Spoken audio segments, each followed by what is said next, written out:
This is Street Knowledge with Chris Graham. Welcome to the podcast. Chris Graham and Rod Mullins. We're going to talk some NASCAR as we recap Talladega and Chase Elliott's big win. Wow, and then, a lot of theatrics on the last lap, Rod.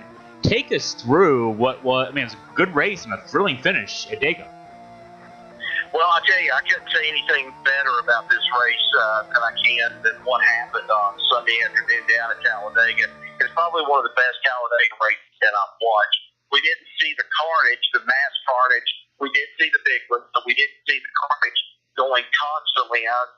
We saw most of that carnage really taking place there toward the end of the race, but we saw some great racing between these drivers who were really hungry to get their car out there in front, work together. But I think the big thing that really stood out of this whole race weekend was the meeting by the Chevrolet drivers and the Chevrolet owners, so to speak, the car owner. And they got together and they said, we have to work together in order to be able to pull off a big win this weekend. And that's exactly what the Chevrolet owners did. All the cars agreed to work together, and it definitely proved to be a big effort for Hendrick Motorsport when they came up with the win with Chase Elliott. Then you also had Alex Bowman with his highest top five finish of his career. So altogether, all in all, I think everybody has been talking about this past weekend. They said it was a big shot in the arm for NASCAR, considering the fact that this was no restrictor plate racing. There was no restrictor plates on these cars. These cars were as natural as they could be almost 30 years ago before the restrictor plate was put on these cars. And so it was a big victory for NASCAR in that respect because we had a lot of close running between the cars. We had a lot of lead changes. Then you had it was a big win for Hendrick Motorsport because they needed to win here for several races, even going back into the 2018 season. And it was an even bigger shot for Talladega because Talladega announced this morning, if I'm not mistaken, that they had in attendance at least 80 to 90,000 people there at the stand at Talladega Super Speedway. Now, the TV rating kind of flat. They stayed the same from the last report that I saw, but the fans were definitely entertained to the way that NASCAR used to run on the circuit. And hey, a legend, son of a legend won. Chase Elliott won there at the very end when the yellow came out on that final lap, and that big wreck happened, and we saw Chris Buescher and some of the other drivers get tangled up. Kyle Larson took a big trip right down there in the infield, and he went airborne. He split several times, and he came out of the wreck pretty good. So all in all, it was a great Talladega weekend. Yeah, that was a Talladega Nights-like flip from Kyle Larson. We're going to talk about that next. That flip, it was scary. I mean, we've seen worse, but not much worse, I guess. And my first thought was, okay, yeah, he flipped, and that's, he loses contact with the ground. He flips. He even said afterwards it was something along the lines of it was the most flips he's ever experienced in a car. But so also there were positive things. I mean, the safer barriers held up. We didn't see anything flying into the crowd, and of course this was up against the fence on the other side of the track, not against the stands. But I mean, as bad as that was, he walks away. Nobody's hurt in the crowd. Everybody lives a tale to tale. So as scary as that was, and as much attention as that got after the race, it could have been a lot worse. Yeah, it could have been a lot worse. But, Kyle Larson, one thing about it preaches it over and over to the safety of these cars and what NASCAR has put into these cars, and also that safer barrier. I think that safer barrier has been one of the greatest inventions that NASCAR had the University of Nebraska work on, to where they could come up with such a great solution to just stop that energy. But even though Kyle Larson hit that wall, still there was a lot of that, I call it pent up, almost like a kinetic energy, so to speak. And the car didn't get into some kind of, I call it a death spiral, so to speak, when they get airborne and the flaps open up. This car still stayed low to the ground, but it had a lot of energy in it to keep that car low on the ground. And so when Kyle Larson finally did land, he landed with a resounding thud because it was going to shake him up, definitely. But one of the first things he said when they came and they got him and hauled him into the ambulance, take him to the infield care center, one of the things he said, I'm okay, I'm doing okay, I'm fine. And he was okay. He came out of it. And I'm sure it shook him up a little bit, but, every race car driver has been through some sort of wreck before. Maybe not as bad as what Carl Edwards was several years ago when he was just turning end over end when he was there at Talladega. But it was a good wreck, so to speak, but it wasn't a very bad wreck that ended up costing Kyle Larson an injury or someone else out on the track or in the stands for that matter. It really puts in perspective. Think about, I had a long trip this past weekend. We went to the Virginia Beach, a music festival in Virginia Beach, and you're on the road a lot. And, when your mind starts to wander, you're going down the road 70, 80 miles an hour, and there's potential, obviously, for car accidents and that kind of thing. I mean, these cars are going 180, 190, 200 miles per hour, and it speaks to the safety of NASCAR, both the cars, the mechanisms inside the car, the integrity of the vehicles themselves, and then the safer barriers and the fences and everything else. It speaks to just everything that is thought into everything that goes into a race. How a race, an accident like that can happen, and the guy can say, "I'm okay," and walk away from it. It really emphasizes how safe NASCAR racing is. Yeah, and it demonstrates, too, and I think it does early on with the race with Bubba Wallace. When Bubba Wallace got collected and ended up hitting and going into one of the cars there on his right, going into the wall, I think that also demonstrated, too, how fast this racing service can change at 180, 190, and 200 miles an hour. They tell you constantly, even in your driver's egg courses and the way that things are, always be prepared for something. Always keep your eye out. Be so many seconds ahead. These guys are having seconds shaved off to where it's maybe a half a second or a quarter of a second, maybe not even that much. And they're trying to make moves, and they're trying to, as the old saying is, thread the needle, so to speak, and get into a hole and hold that place to where they can at least draft and pull each other around the track. And Bubba Wallace didn't have that advantage on Sunday afternoon. He ended up getting out of that draft, and when he did, he tried to slip into a hole. And when he did, all of a sudden, somebody just in between him either got a little bit of a nudge on him or the air got off of him, and boom, he takes off and he goes into another direction. And he said, I messed up. I was just trying to make something happen, and it didn't happen. But, that just goes to show you that you have to think with almost a split-second accuracy when you're out there on that track. Bubba Wallace is an example of that on Sunday afternoon, as well as the other drivers trying to avoid that wreck early on in the race. We'll talk about Dover and the Monster Mile when we start wrapping up the podcast, but I wanted to bring in, we're recording this podcast for our listeners out there. It's Wednesday afternoon, just before 5 o'clock. Less than a half hour ago, actually, about a half hour ago, story coming across the news wires that we should be dropping in here. Now, the headline says, NASCAR drops group qualifying for single-car runs. And, Ron, I want to read you the lead to the story from the Associated Press because I just love the lead to this.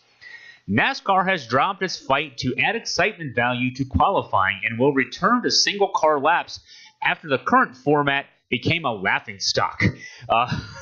We've been talking about this for a few weeks off and on, Rod. I want to get your reaction to this news and also to that turn of phrase there by the AP writer. I love it. I love that it was a laughing stock. I mean, it was one of these things that who was going to go out on the track and who was actually going to start, trying to put some laps up on the track and get some times in. But everybody was just kind of sitting in the pits and they didn't want to do anything. They just wanted to sit there and say, all right, you make your move first and let's see who's going to go out. Let's see what happens. But we'll sit on our feet. And I have to say this, I don't want to hear Kevin Harvick, and I don't want to hear some of the other drivers who were so much against this single car qualifying thing get on TV by this weekend and start saying, look what happened and everything. They did it to themselves. It's not anybody else that can be blamed for this. NASCAR was the one that wanted to go with this group qualifying thing. It had worked before, and so the other track. But these drivers had found little ways, and these car owners and also the crew chiefs had found these little ways in order for them, if they held back just a little bit, well, we can kind of move somebody up and kind of get them where they need to be at. Kevin Harvick was one of those drivers that came out and he said if they go back to the single qualifying effort, it's going to ruin the sport. I don't think it's going to ruin the sport, but Kevin Harvick and some of the other car drivers out there for NASCAR need to be aware that if you're going to try to play with the rules and you're going to try to, at least goose or kind of trick some people out of some things, you're going to get what's coming to you. And sure enough, I mean, they've done this on the cheating part. We've talked about that before. Are they getting tougher when it comes to cheating? Yes, they are. Are they getting tougher when it comes to this thing of qualifying? Yes, they are. They're not going to hold anything back now. NASCAR has finally said, if that's the way you're going to be about it, we're just going to go ahead and go back to single format by going out there and qualifying, and we'll teach you a lesson before it's over with. And then when you're ready to go back and decide that you're going to race out there like racing men should, that's what will happen. But it has been made a laughing stock. There's no doubt about it. And it was all done for TV. Fox and NBC wanted to have something interesting to show when they had to show qualifying on their second-tier channels when the qualifying was going on. But if you're just doing this to make it interesting for TV, and the complaint is, well, qualifying is boring. Well, they don't show football practice before the Super Bowl.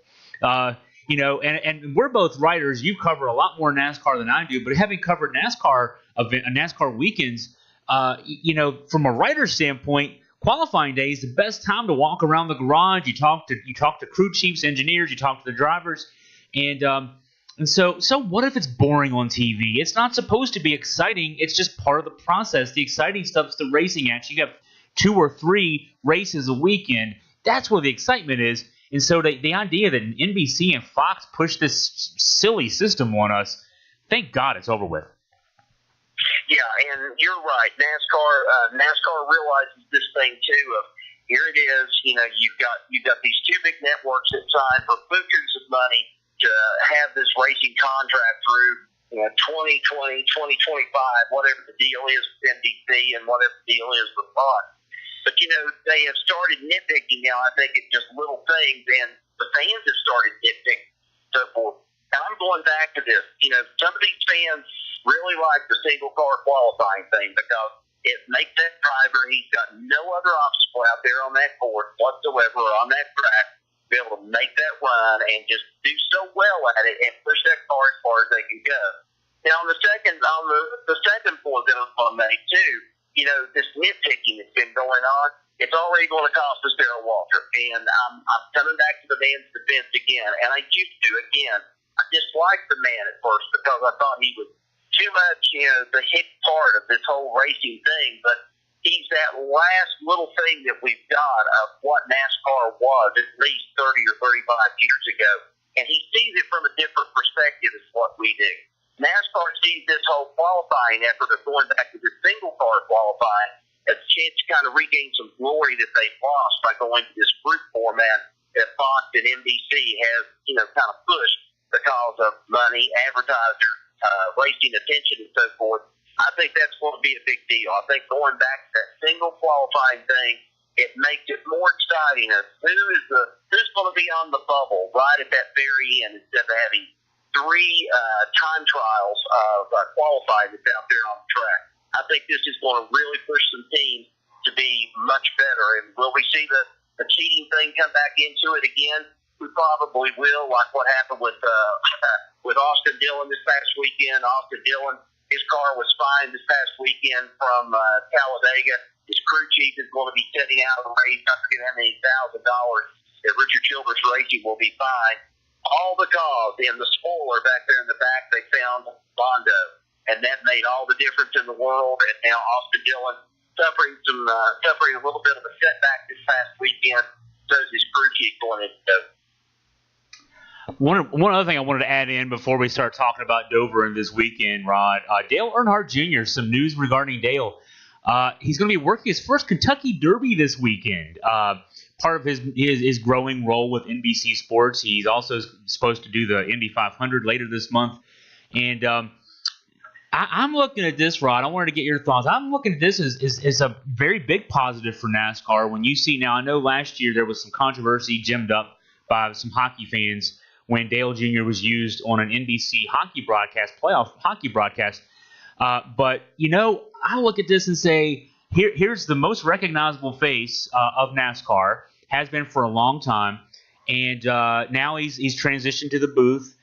He's pretty good in the booth, to say the least, on NASCAR broadcast. Now, yeah, it's a different thing, and I'm even reading a story where Dale Jr. acknowledges, hey, I'm in their world. When I go to Kentucky Derby, when I go to the Olympics, when I do anything else I'm on their turf, and I want to respect the rules of the game, and I want to learn their sport and help them tell their stories. But for NASCAR's perspective, this has got to be a big coup to have, sort of that crossover appeal, reminding people during the Kentucky Derby this weekend, hey, don't forget about NASCAR on Sunday.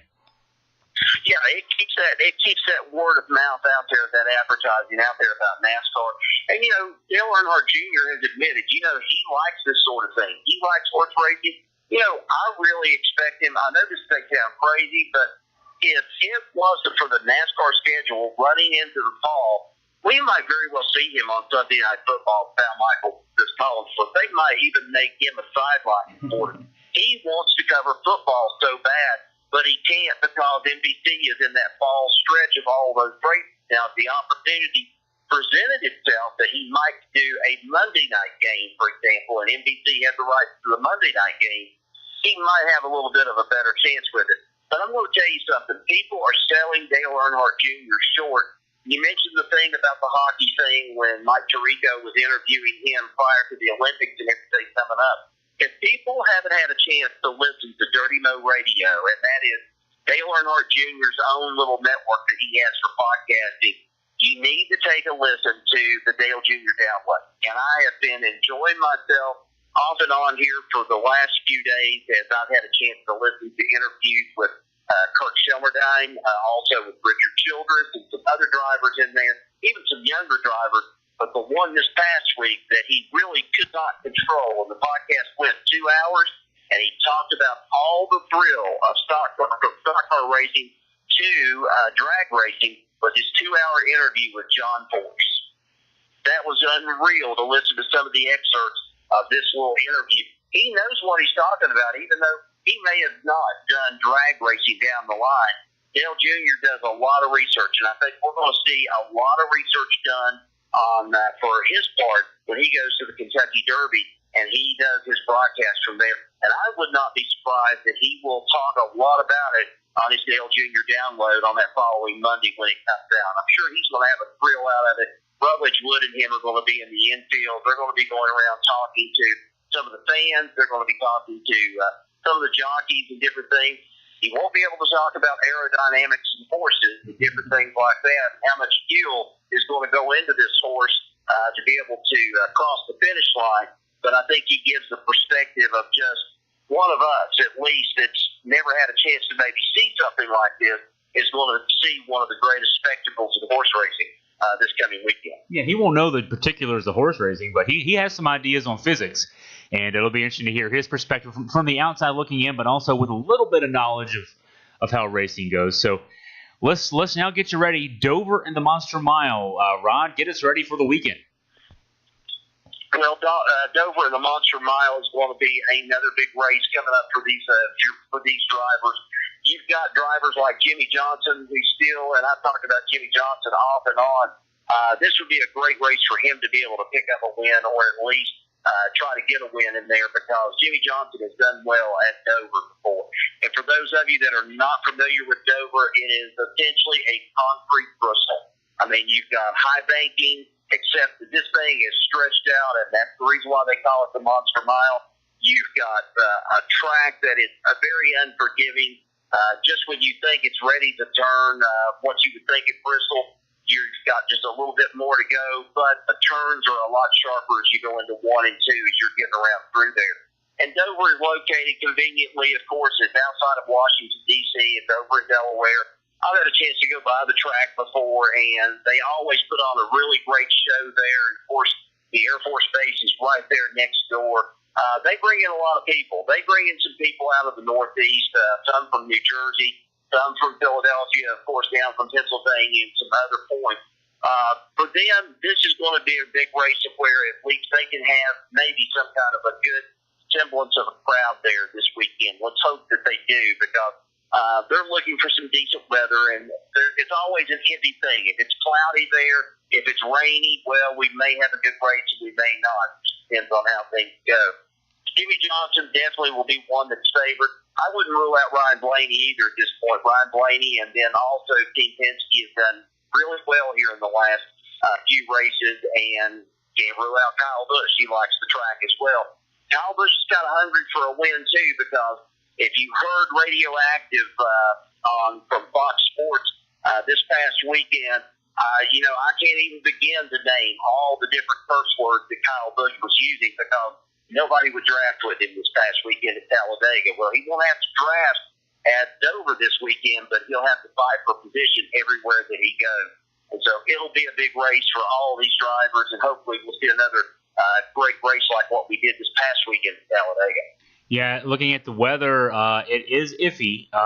Chance of scattered thunderstorms both days this weekend. Good weather for Friday leading into the weekend, but yeah, so it could be an issue as far as that goes. But hey, we're ready for it now, and we can always just hope that the rain goes away. Maybe goes to Monday. That's all we have to care about. So, well, Rod, thank you for your time, and thanks for getting us ready for the weekend. And we'll talk to you again next week. Appreciate it, Chris. Thank you.